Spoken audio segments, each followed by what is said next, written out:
Peale Eesti langemist kehtestati Eestis lääne-euroopalik klassisüsteem ja kutsati seisusteks. 3 suurt seisust oli. Olid talupojad, keda oli suurem osa rahvast, kes toitis järgmist 2 seisust.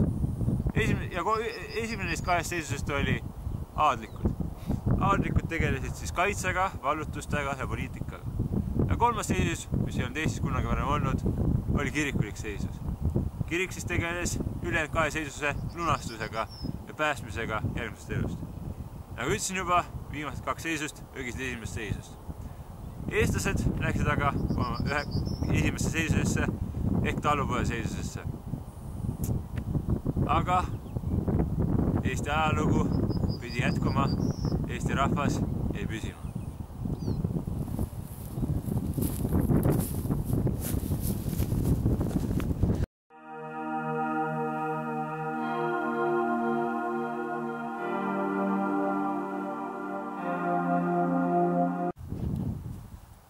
Nüüd, kus Eesti oli vallutatud, sai alustada teise, palju raskema ülesandega. Eesti valitsemine. Selgus, et Eesti valitsemine on päris problemaatiline keeruline asi. Esialgu probleem oli see, kes mida valitseb. Tüli tekkis taanlaste ja mõõgavendade ordu vahel. Nad ei saanud kokku leppida, millistes piirides üksteist valitseda.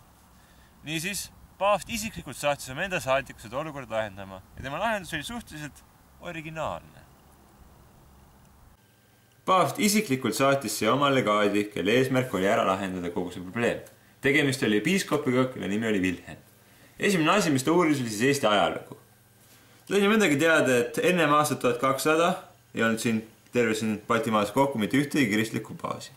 Liivia vallutati ära, tehti Riia, kus siis edasi tungiti ja vallutati Lätimaa ja teisedki piirkonnad ära.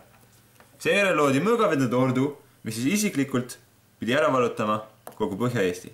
Mõõgavendade ordud toetasid igasugused Euroopa kuningad, keisririigid, kirikud ja loomid hästi palju vabatahtlikke ja seiklejaid oli seal ka.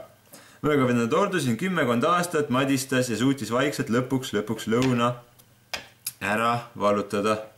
Lõuna-Eesti see tähendab. Aga Põhja-Eestiks seal enam jaksu polnud, kuna territoorium oli natuke liiga suur nende jaoks. Nii siis paluti abi. Ja siin tuleb nüüd probleem. Appi tuli nimelt Taani, kelle oli kõige tugevam kuningas Taani ajaloos, Valdemar II. Ta pidas suhtelt verise lahingu Tallinnal ära ning võitis selle lahingu. Seejärel vallutas ta ja ristis ta ära ülejäänud Põhja-Eesti. Kuna Eesti oli niivõrd hõredalt asustatud, ei suutnud ta eriti kõiki justkui ristida, ei tea, kas seal pool on küla, seal pool pole ja niimoodi kuidagi ligad ja logad läks. Ta proovis ka korraks Saaremaad ära vallutada, aga kukkus hädalt läbi. Niisiis tulid ristirüütlid ja isiklikult vallutasid siin järgneva 5 aastaga selle toredalt ära. Niimoodi saigi Eesti ristituks. See, et Eestimaa Neitsi Maarjamaaks nimetati, ei tähendanud seda, et verevalamine ja taplemine ja tülid siin maal lõppeksid. Probleem oli Taani ja mõõgavendade ordu suhetes. Mõõgavendade ordu oli ära vallutanud siis Lõuna-Eesti ja Saaremaa ja tal oli leping kirikuga, mis tähendab seda, et ta annab osa oma territooriumist ära kirikule ja paavstile. Niimoodi juhtus siis Tartu vallutatud piirkonnaga, millest sai Tartu piiskopkond ja Saaremaa vallutatud piirkonna, millest sai Saare ja Lääne piiskopkond, kuhu kuulus siis Saaremaa, Hiiumaa ja natuke Lääne-Eestist. Need piiskopkonnad allusid kirikule, ent osaliselt ka Saksamaale, mis vandus, et ta kaitseb neid ja toetab neid ja kogus neid makse. Aga kuna Saksamaa on siin ja Eesti on siin, on vahemaa niivõrd suur ja suurem osa ajast valid piiskopkonnad üksinda omadega. Loosisid nad endale ja oma palgasõduritele. Ülejäänud piirkonnas siis sai ordu territoorium ja Taani territoorium. Taani territoorium, Põhja-Eesti, oli taanlaste poolt vallutatud ja ristitud. Lõuna-Eesti samamoodi ordu poolt vallutatud ja ristitud. Aga vahepeal nad sattusid kokku oma ristimistel Pandivere kõrgendikus, kus nad ristisid ühte ja sama territooriumit ise ja üksteise vastu. Ja siin oligi probleem. Mõlemad vallutasid selle hõredalt asutud territooriumi, aga kummale see siis kuuluma saaks. Ja siin tuligi legaat vahele, et tuleks õige teha niimoodi, et mitte kumbki neist ei saa seda territooriumi ja anname selle territooriumi hoopis eestlastele tagasi. Aga ristitud eestlastele, mitte neile, kes hakkaksid tagasi vallutama ristiusklikke alasid. Niisiis, vanad Eesti vanemad said endale uue territooriumi ja see oli kõige parem otsus, mis Eestit tegelikult tabas.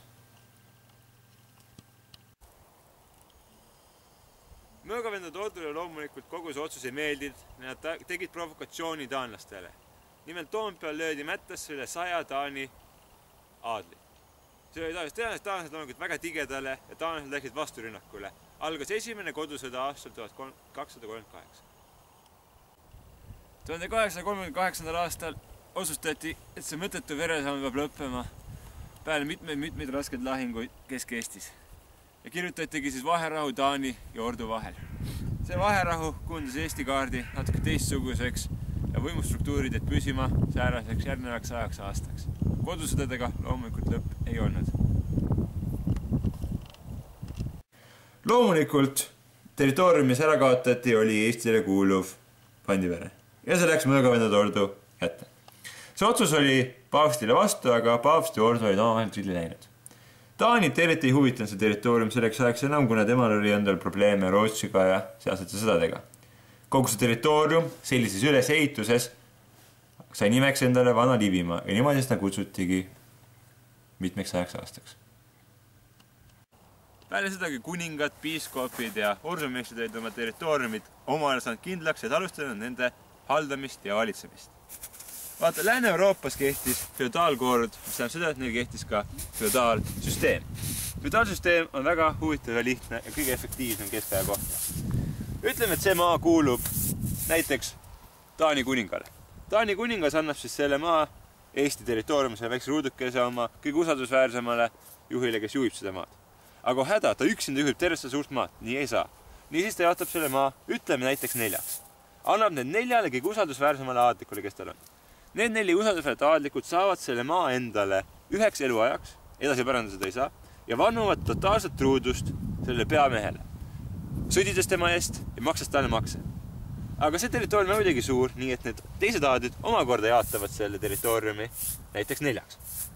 Seega põhimõtteliselt on nüüd nendel 4 aadlikul, igaühel endal 4 aadlikul, kes lubavad neile elu anda ja nende eest sõdida, nende eest surra, nende eest valitseda. Ja need järgnevad 4 aadlikku jagavad uuesti oma territooriumi ilusasti 4. Saavad ka endale 4 lojaalset sõdurit. Ja niimoodi kuni väga pisikeste maalappideni välja. Need pisikesed maalapid, neis elavad loomulikult talupojad, kes teevad tööd ja maksavad makse, maksavad toitu ja niimoodi see süsteem ilusti toimib. Niimoodi see peamine mees saab endale hiiglema suure armee ja kõik on väga õnnelikud. Selline süsteem toimis põhimõtteliselt taanlastel ja piiskopialadel. Mõõgavendade ordus oli natukene teistsugune see värk. Seda protsessi tunti kui läänistamist. Ja nagu ütlesin juba ennem, läänistamine oli kuidagi moes rohkem taanlise piiskopialad. Läänimehed olid siis kas taanlased või sakslased sõltuvad territooriumist. Sa pidid oma rahvust muutma, et olla rikas. Eestlased said loomulikult ka minna läänimeesteks, aga jällegi nad kaotasid oma eestluse ära. Eestlased jäi rohkem talupojagadest, kes maksid makse, mida te lääni nimi. Põhjus, miks ordu territooriumite selline asi ei toiminud, on lihtne. Asi on nimelt selles, et ordu on klubi, kus sõdivad, kus on kõik koos need õhked mõõgavennad. Kõik saavad ilusasti ordumeestelt raha ja toitu. Seega pole vaja ordumeestil jagada oma maad juppideks, et saada endale lojaalseid sõdureid. Niisiis maad olid väga suurelt jaotatud ja talupojad, eestlased maksid vähem makse. Seega eestlased oli palju kergemal ordu all kui Taani all. Sellest hoolimata okupatsioon on okupatsioon. Kõik need rüütlid ja vasallid moodustasid kokku rüütelkonnad. See oli siis justkui see valitsev organ, kes siis otsustas, kuidas välispoliitikat teha. Ordu aladele kutsuti seda rüütelkonnaks. Taani ajal kutsuti seda aga maa nõukoguks. Peamine mees Taani territooriumitel kandis nime Herzog. See oli ükskõik milline mees, kelle Taani kuningas sinna määras. Peamine mees ordu territooriumitel oli aga ordumeister, kes siis valiti või määrati sinna eelmine ordumeistri poolt või teiste rüütlite poolt, kes ordus olid. Ordurüütlite välispoliitiline suund oli edasi ristseda. Nad tegid mitmeid katseid Venemaad katoliku usku meelitada, aga siis tuli midagi välja ja kuskil sajandi lõpus lihtsalt lõid käega. Nagu varem öeldud, oli Eestis 3 piiskopkonda, mis allusid otseselt ühele piiskopile. Need olid Saare Lääne, Tallinna ja Tartu. Neid piiskopkondi valitses üks piiskop, nagu enne öeldud. Selle piiskopil oli Toomkapiitel, kuhu kuulus 12 nõunikku, kes olid ka vaimulikud inimesed. Need 12 nõunikku valisid uue piiskopi, kui vana piiskop ära sai. Piiskopkond oli nagu eraldi riik ja omaenda õiguse ja asjandustega. Aga see allus alati mingile suuremale piiskopkonnale, kas siis Taanis, Rootsis või Saksamaal. Ja need omakorda allusid paavstile. Tuleb ka mainida, et kõik ordupiirkonnad olid ka ametlikult kirikule kuuluvad, mis tähendab seda, et kogu Eesti kuuluski mingil määral otseselt paavstile. Ja paavst isiklikult, kes oli siis kiriku kõige kõrgem võimukandja, määras ka Eestisse kõige kõrgemad vaimulikud, piiskopid ja tähtsamad preestrid. Põhjus oli lihtne. Kuna piiskopkond allus otseselt kirikule ja piiskopile, tähendab seda, et piiskopkond sai väga rikkaks ja sai otse raha. Ei olnud kuningat, kes seal vahepeal raha ära võtaks. Ühtlasi olid kõik siinsed preestrid ja vaimulikud hästi vaimustatud olema siin. Et siin sai tööd teha, siin sai tõepoolest muuta paganaid kristlasteks. Aga otseselt talupoeg nad valitsenud. Talupoeg valitsema jällegi nagu ordus ka siin Saksa aadlikud. Aga nad maksid otsemakse kirikule ja tegid kirikule suuri annetusi, et saada soodustusi annetusi.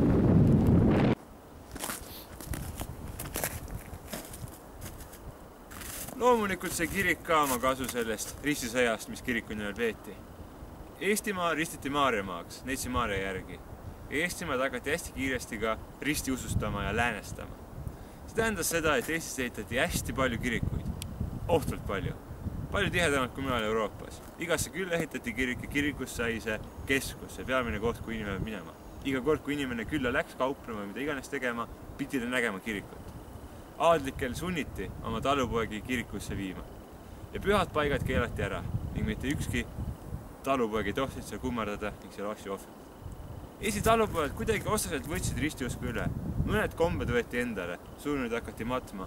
Aga see põhimõte, seda kõige tähtsamat asja, mis on ühe jumala kummardamine, seda üle ei võetud.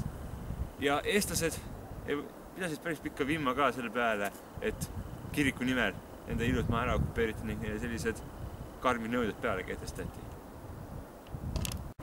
Veel üks lääne asi, mis Eestisse tuli, oli haridus.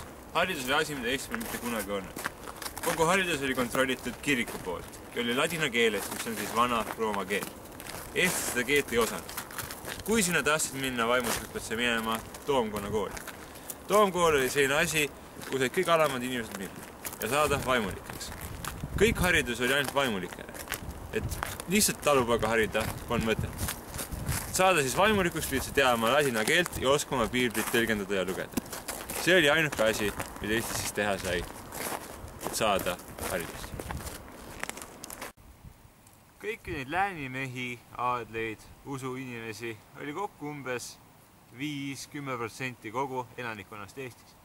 Ülejäänud 90% olid siis talupojad, kelle käest siis võeti makse ja kes mingil määral võeti ka sõtta kui vaja. Ja nemad hoidsid üleval kogu seda ülejäänud struktuuri, ühiskonda ja inimesi, kes kirjutasid siis raamatuid ja asju toona. Kord aastas marssis läbi üks läänimees, see kõige madalam läänimees igast külast, harilikult sügisel. Korjas siis sealt makse.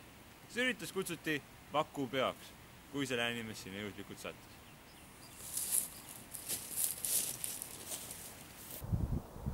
Üks asi, millest ei pruugi õigesti aru saada, on see, et kui läänimehed võtsid makse, siis nad ei võtnud raha, kuldmünte või ehteid. Nad võtsid selliseid asju. Toitu.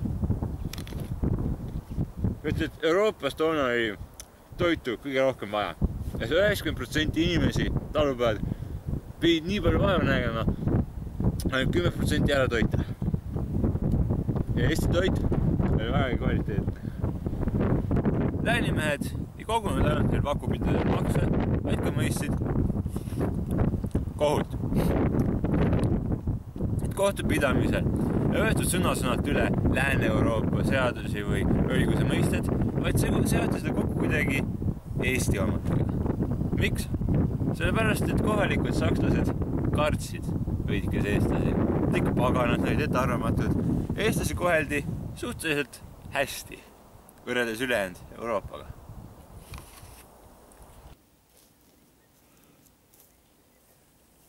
Peale ristisõdu eestlaste eluolu eriti palju ei muutunud. jah, tuli kord nädalas kirikus käia, mis oli väga igav, millest keegi aru ei saanud, kus hästi magada, aga noh, see eriti kedagi ei huvitanud. jah, tuli makse maksta sakslastele, aga noh, harvematel päevadel oli Eesti niikuinii maksustatud, kas siis omaenda vanemate poolt või siis mingi vene vürsti poolt, nii et see eriti midagi ka ei mänginud. Eestlaste arhitektuur ei samaks, maja ei samaks, samamoodi tehti rukist, vili ei samaks, maalapp ei sama suureks, perekond ei isegi samaks, uusi inimesi eestlased talupoja sekka ei tulnud, eestlased jäid eestlasteks ja midagi ei muutnud halvemaks ega paremaks tegelikult eestlaste jaoks. Kõige suuremad muutused, mis olid aga eestlaste ülemises ladvas. Peamine asi, mis muutus, oligi see ladvuse tipp. See, mida valitsesid vanasti vanemad, läksid üle sakslastele. Aga seda mitte täielikult. Nimelt, kui siis ordumeistrid, piiskopid või siis kuningad läänistasid oma territooriumi, tegid need kindlad suurused ja kindlad grupid. Üks küla, kuhu kuulus umbes 100 talu, see võib olla suurem kui küla, meil on metsad ka, mõned jääd ka, kus hästi palju toitu, kutsuti vakuks. Ja see oli kõige pisem territoorium, mida läänistati. Kui see territoorium oleks väiksem olnud, no poleks selle suuremas mõtet on, sellepärast et siis oleks see niivõrd vaene, niivõrd väike, et ei jaksaks isegi läänimeest ennast ära toita. Seda ühte vakukest juhtis siis kas läänimees, kes pidi tegelema talupoegadega ja hästi kiiresti eesti keele ära õppida, mis harjukult ei meeldinud, või vana vanem, kes siis värvati justkui sakslaste poolele. Ja neid vanu vanemaid, kes siis valitsesid neid vakukesi, oli hästi palju. Nende ülesanne oli vaadata, et kogu see küla toimiks harmoonias, et külasepikad teeks võrdselt tööd, et kõik ikka ühises mõlus, kui vaja töötaksid, kui on kuskil nälg, siis siin annatagi rohkem toitu, kuskil vaja mingi probleem vaja ära lahendada ja kõik sellised pisikesed rollitöid tema teha. Ühtlasi, kui oli maksukogumise aeg, pidi see vanem olema see mees, kes selle läänimehe, kes siis on mitut vakukest, juhatab sinna maksu juurde ja ütleb, et võta sellest meil nii palju, sellest meil nii palju, sellest meil naa palju. Seega eestlased jäid isegi iseenda juhiks mingil määral.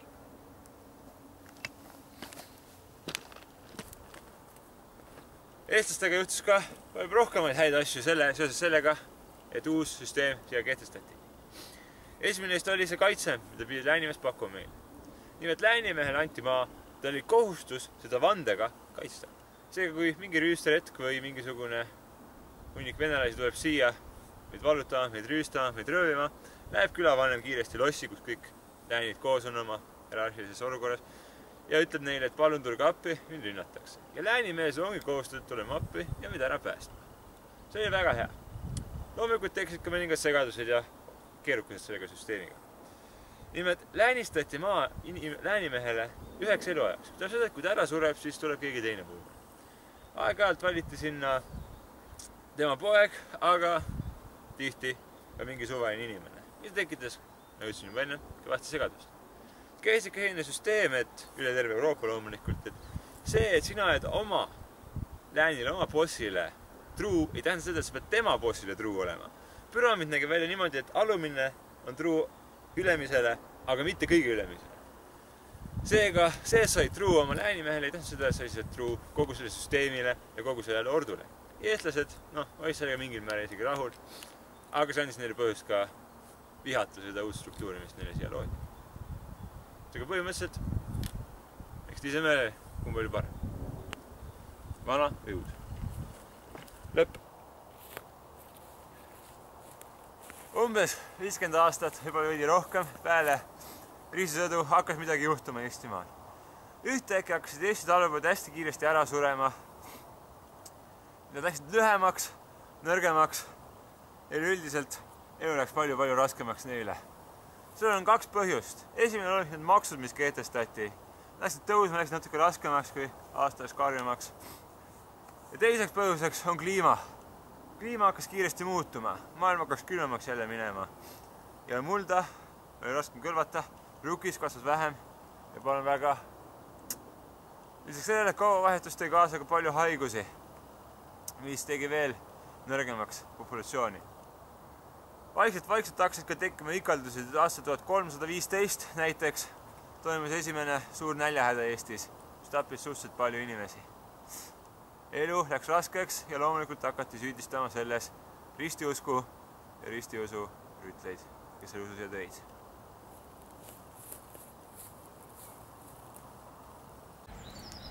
Kõik see, mis ma ment tagasi rääkisin, kehtis siis maapiirkondades ja Eesti talupoegadele seal. Aga tekkis ka uus nähtus, mida mitte kunagi varem Eestis polnud olnud. Nimelt tekkisid linnad. Ja sealsed süsteemid olid hoopis teistsugused ja elu hoopis teistmoodi. Esimene asi, mis oli linnades teisiti, oli see, et linnad ei allunud ei kuningatele, keisritele, ordumeistritele ega piiskoppidele. Linnas oli hoopis eraldi võimuorgani võimusüsteem. Linna valitsesid mehed nimega raad. Raad olid siis need ametnikud, rikkad kaupmehed või käsitöölised, kes siis said valituks linnaelanike poolt, kes siis valitsesid ilusasti linna, tegid otsuseid. See on väga demokraatlik süsteem. Raasid valisid tegelikult teised raad ja raad üldiselt siis üheskoos otsustasid, millise otsused teevad. Raade kõrval olid ka maafogoodid, kes siis tulid linna elama, said ka siin kõrgetele kohtadele, olid rikkamad, valiti siis justkui juhtideks ja nemad üritasid siis justkui konkurentsi pakkuda. Nad olid see teine võimuorgan. Aga need eriti tõsiselt ei võetud ja nende juttu ja käske ei arvestatud. Üldiselt linnas ka kohtusüsteem oli kindlalt raade kätes, mitte mingisuguste üksikute aadete või läänimeeste. Seega linnas oli võimusüsteem hoopis teistsugune. See, kuivõrd erinevad olid õigused siis linnas ja maal, demonstreerib see Eesti talupoegade juhtum. Kui Eesti talupoeg oli tige aadli peale ja põgenes linna, ta 100 päeva linnas passima, et sa oled linna kodanikuks. Kui sa oled linna kodanik, siis mitte ükski aadel ei tohi sind ära tappa, sind kinni püüda ja midagi teha. Linn ise kaitseb sind. Niimoodi ka paljud Eesti talupoegad tegid. See oli linnale vajalik ainult sellepärast, et linnas oleks rohkem tööjõudu, kuna linnas surid nii paljud inimesed haigustesse niikuinii ära. Üleüldiselt elasid rikkurid linnas sellepärast, et seal oli tugevam kaitse. Linn oli müüriga ümbritsetud majade hunnik. See oli väga hea elada. Aga tegelikkuses oli elu suhteliselt kehv. Sest et ei olnud kanalisatsiooni, oli hästi palju haigusi ja hästi paljud inimesed said hästi kiiresti surma. Linnades tekkis kogu aeg selline tööjõupuudus. Hästi paljud eestlased läksid linnadesse. Linnades kehtis ka selline hästi range hierarhia. Kui sina tuled linna, siis sina ei tohi enam eestlaseks justkui jääda. Sa mitte kuhugi ei saa, kui sa teestlane. Sa pead muutma oma keelt ja oma justkui pärilikust ja muutuma siis sakslaseks. Ainult sakslased ja taanlased elasidki linnades. Võid ükski eestlaseks jäänud linnas. Inimesed, kes siis linnas olid, see madalam kiht, mitte see kõrgkiht, olidki peamiselt käsitöölised ja kaupmehed. Kaupmehed siis kauplesid turul kaupadega, mis maapiirkonnas sisse tõid ja viisid sellised laevadega minema, tulid tagasi koos haiguste ja rahaga ja teiste kaupadega. Käsitöölised elasid linnas ja koos kaupmeestega siis tegid siin käsitööga igasuguseid ehteid, tööriistu ja siis müüsid need laiali ka üle terve maailma või siis eestlastele tagasi. Kõik need kaupmehed ja töölised moodustasid gilde ja muid selliseid organisatsioone. Ja need organisatsioonid siis allusid justkui linnale ja kauplesid omavahel. Et kauplemine lihtsam oleks, loodi kiiresti linnade vahel Hansaliit. Hansaliit oli peamiselt sakslaste poolt domineeritud selline organisatsioon, mis siis aitas kaupa kiiremini liigutada. Et Hansalinn olla, pidid sa saama siis Lübeckist selle tiitli. Ja et üleüldse linn olla, pidid samuti ka Eestis vähemalt saama endale kindla linnatiitli Hansaliidu poolt. Hansaliit kehtis paarsada aastat ning oligi peamine asi, mis aitas kaupa liigutada idast läände ja vastupidi. Kaubeldi loomulikult toidu, metalli ja tööriistadega, aga ühtlasi ka eksootilisma vürtside ja muude sääraste asjadega. Eestis oli kokku umbkaudu 7 linna, kes kõik said ka Hansalinnas. Eestlaste talupoegade elu oli suhteliselt muutumatu paarsada aastat. Aga aastaks 1300 hakkas Põhja-Eestis välispoliitika mõjutama meie elu. Nimelt, kuna Taanid hakkasid valitsema üha ebakompetentsemad kuningad, siis Taani hakkas vaikselt oma võimu katma teiste piirkondade vastu. Kui Taani kuningat ja maksukogujad polnud, sai Hansaliit palju tugevamaks ja kõik tuluski läks sinna. Piirkond läks vaesemaks, vasaid läksid ülmemaks ja tigedamaks, talupoegade elu läks üha halvemaks ja halvemaks. Aastaks 1343 oli küllalt saanud ja 23. aprillil hakkasid eestlased relvad ja läksid rünnakule.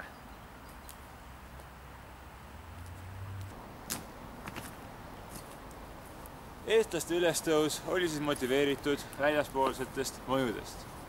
Esimene neist mõjudest oligi siis Taani nõrgenenud kontroll sellele territooriumile.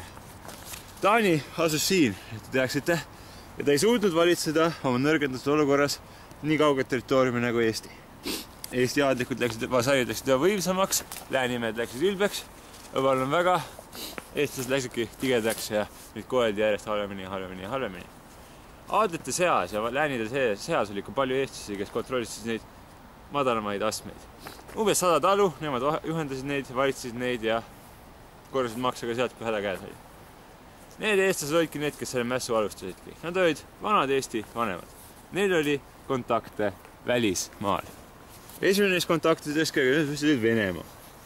Venemaa pärast Kristusõdu oli kogu aeg rüüstatud ja kogu aeg teda vallutati ja tapeti seal ordu poolt. Ta vihkas ordud kogu oma südamest. Siis need linniriigid oleksid väga õnnelikud, kui ordu kaoks ära, eestlased valitseksid seda piirkonda, eestlased oleksid Venemaa vastu palju sõbralikumad. Nii siis neid paluti abil ja ütlesid, et davai, teeme ära. Teine, kel Taavi paluti, oli Soome. Nüüd Soome olukord oli tibakese keerulisem kui Venemaal. Soome oli hunnik paganaid nagu eestlased, kuni ühel hetkel Rootsi, Taani igivana vaenlane, alustas ristiretke nende territooriumil. Täpselt nagu Eesti pihtagi alustati. Soomet pandi valitsema aadlikud ja eraldi vasallid, kes olid ka suhteliselt rikkad ja vägagi suure armeega, olgugi et neid oli selline väike. Eestlased ütlesid, et olgu, tulge siia, maksame teile makse, teie kaitsete meid oma suure sõjaväega ja teeme kaubalepingud ja kõik oleks väga õnnelik. Nemad olid sellega nõus, kõik olid sellega nõus ja mäss võis alata. Mässu käik nägi välja selline, kus paarkümmend või paarsada, me ei tea, vanemad said kokku, võtsid oma talupojad ja alustasid siis ülestõusu. Kokku üle 10 000 talupoja osales. Tegemist ei olnud spontaanse ülestõusuga, nagu keskajal igal pool talurahvas ülestõusu, vaid ikka suurt planeeritud ettevõtmisega.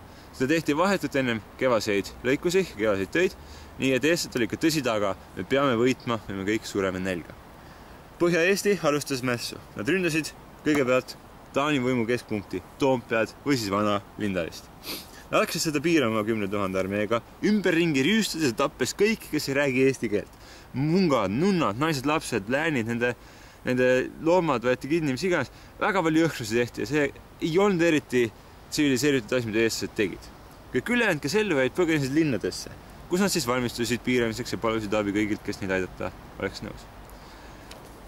Siin linnades olevad eestlased tapeti aga ära, sellepärast, et kardeti, et nemad alustavad mässu, teevad uksed lahti ja lasevad maleva sisse ja palun väga, veri täitsa olikad. Niisiis tehti ettevaatlikud nõusid ja mõlemal pool oli päris jõhker. Kui Eesti põhja pool oli hästi edukas ja oli leekides, alustas ka Lääne-Eesti oma ülestõusu. Nad alustasid kiiresti Haapsalu piiramist. See uudis läks aga Saaremaale, kus alustati oma ülestõusu ja see ülestõus oli kõige edukam, kuna suurem osa linnusid vallutati ja kogu Saaremaa saigi mõneks ajaks saarlaste kätte. Selline nägi siis Eesti ülestõusu plaan ja esialgne käik välja. Ordumeister, kes Ordu piirkondi sel ajal valitses, pidas Põhja-Eestit juba enda valduseks. Ja ta oli väga-väga rüüsetud sellest, et mingid talupojad alustavad mässu ja paluvad veel abi rootslastelt. Niisiis, ta lõpetas oma kampaania Venemaal ja võttis kogu oma sõjaväe, mis oli juba sõjaks valmis ja valmistus siis rünnakuks. Aga ennem seda kutsus ta Eesti kuningad, nii-öelda kuningad nende meelest, vestlustele, et arutada natuke rahuküsimustes.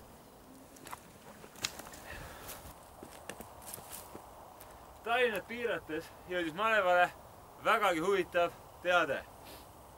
Nimelt, Saksa ordu tahab läbi rääkida eestlastega. No mida see küll tähendada võib? Äkki tõepoolest ei tahtnud meid rünnata.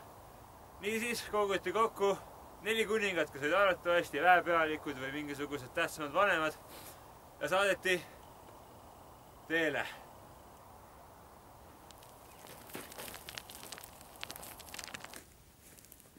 Neli Eesti kuningat koos oma saatkonnaga, kokku umbes 16 inimest, koos nendega arvatavasti, võib-olla 12, arv pole tähtis, läksid siis Paidesse rahuvestlustele.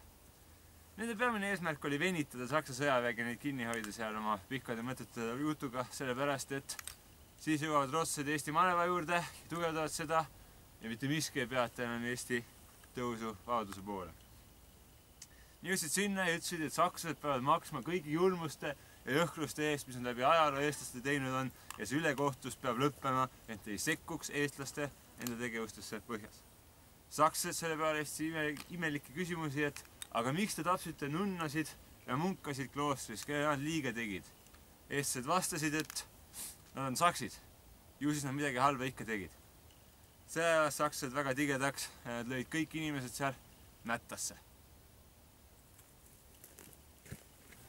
Peale seda, kui Eesti need libakuningad mättasse löödi siin Lõuna-Eestis Ordu linnu sees, läksid Ordu metsikule pealetungile. Eesti kaart nägi välja selline, kus Tallinn ja Haapsalu piiramise all ja need tuli kõige ennem vabastada. Esimene rünnak tabas Tallinnat. 14. mai jõudsid ristirüütlid kohale ja Lasnamäel lõid mättasse üle 3000 eestlase.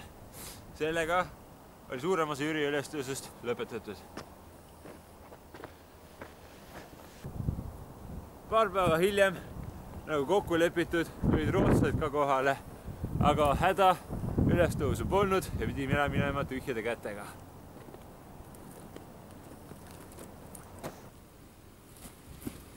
Retk Tartumaale üle venelased korraldasid. Sest polnud ka enam mingit kasu, kuna eestlased polnud seda jaksu ja nad pidid ka ära minema. Aga nad said ikka natukene püüstada ka ja natukene rikkamaks tänu sellele. Ülejäänud Eesti vallutamine käis lihtsamalt, sellepärast et väed olid demoraliseerunud eestlastel ja nad lihtsalt jooksid minema, jättes linnad vabaks ja sakslastele vaba tee. Sealt edasi läksid sakslased aga Saaremaale, kus oli lugu veidi teistsugune. 1344. aasta veebruaris tungiti ka Saaremaale, et lõpetada see neetud ülestõus. Sakslased asusid piirama Põide linnus, kuhu saarlased varjusid ennast. Oli väga verine piiramine. Üle 500 sakslasele langes. Aga lõpuks see ikka vallutati.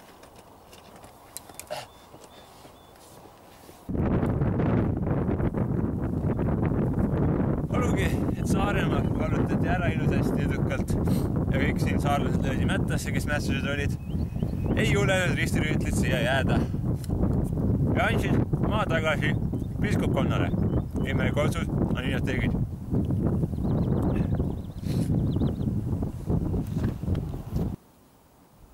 Olgugi, et Jüri ülestõus kui selline oli läbi, jätkasid sakslased kohalike talupoegade represseerimist. Represseerimine tähendab justkui tagakiusamist või karistamist. Võtsid inimesed mässud üles, need löödi mättasse, tehti igasugust pulli ja piinati natukene. Eestlastelt ühtlasi võeti ka relvad ära, nii et eestlased ei saanud enam end kaitsa. Kas rüüstajate eest või ka sakslaste enda eest, kui nad läksid ülbeks. Ja sakslased läksidki natukene ülbemaks. Üleüldiselt progress kui selline, mis sakslased järgneva jõhkra sammuni Eesti ajaloos.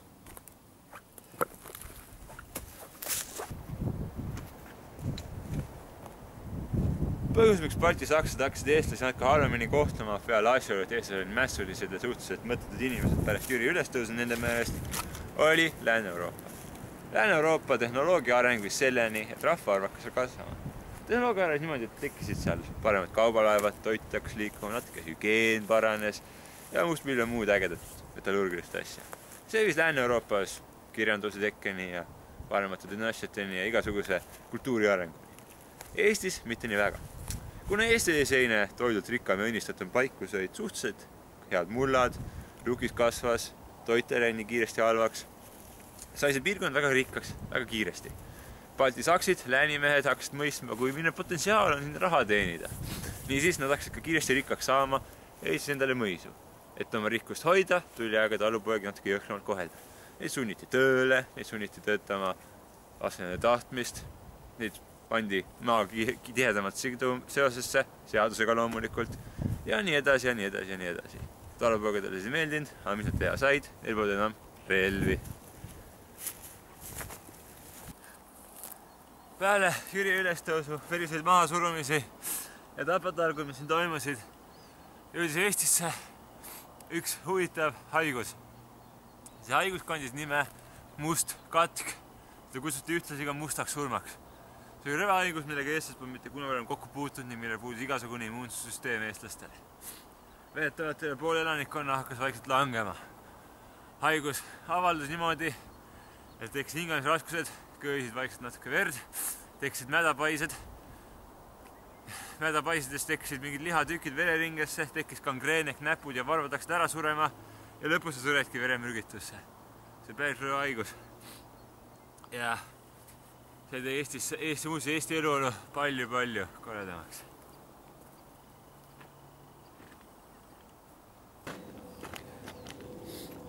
Peale katku ja kõrgemate maksude oli üks Eesti tumedamaid ajaloo otsuseid see, et eestlased seoti oma maaga justkui kokku. Seadusega nimelt.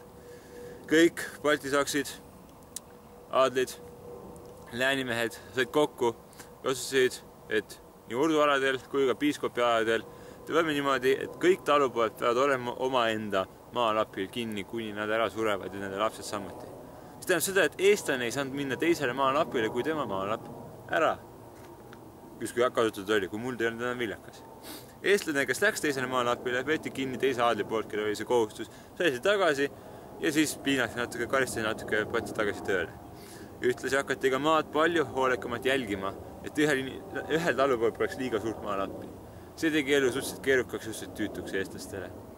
Peatselt vältimatu oli ka see, et mõne aja pärast tuleks päris orjus, nagu seda oli juhtunud Venemaal, nagu seda oli juhtunud paljudes muudes paikades Ida-Euroopas. Aga esialgu Eestis ei olnud, aga elu oli siiski päris raske.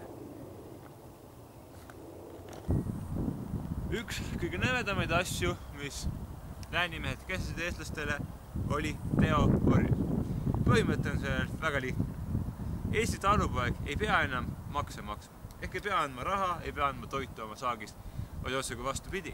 Ta peab minema nüüd töötama läänimehe enda isiklikul hiiglama suure maalabi. Ta peab seda tegema kas siis kord nädalas, kord kuus või kord paari kuu tagant.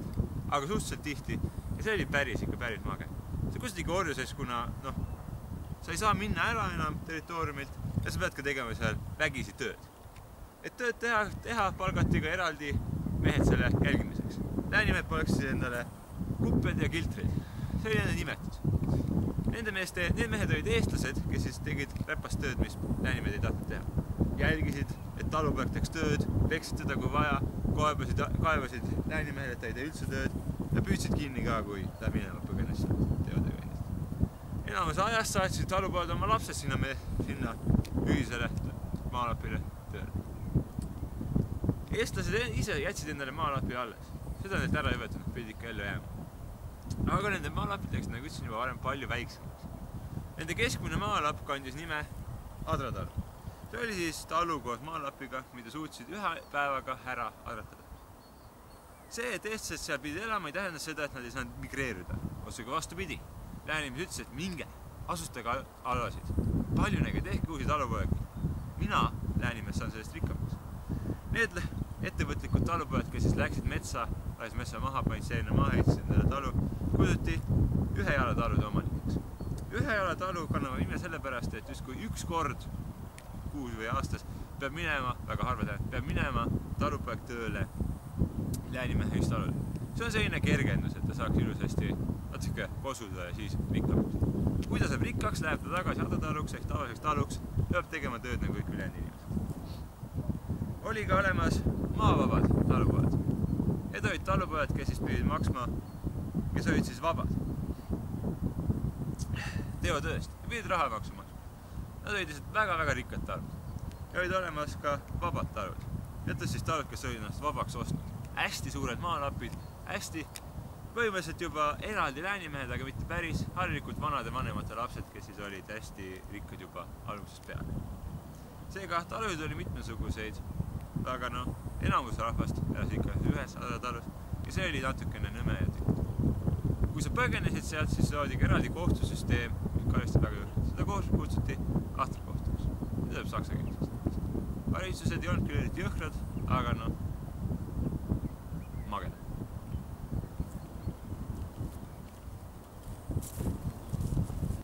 Sellele, et Jüri ülestus toimus, oli ka mitmeid poliitilisi tagajärgi vanal Liivimaal, mis oli siis nüüd Ordu ja ainult piiskopkondade territoorium.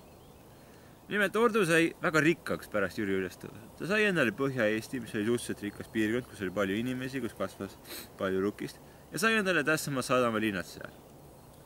See tähendab seda, et ta sai hästi rikkaks ja temast sai justkui domineeriv jõud Eestis ja Lätis. See loomulikult ei meeldinud paljudele piiskopkondadele. Peamine piiskopkond, kes tema vastu oli nimelt Tartu piiskopkond. Tartu piiskopkond kasutas siis palgasõdureid, vene sõdureid, isegi palkas piraate, et õnnestada Ordu võimu. Ordu pidas mitmeid lahinguid ka piiskopkondade vastu. See oli mõttetu kodusõdade seanss, mis väsitas nii mõlemad pooled ära. Nii Tartu, nii Ordu, kuigi isegi Saaremaa. Aga sellegipoolest see oli hea aeg olla Ordu, sest Ordu oli väga rikas, väga hea toidukorras.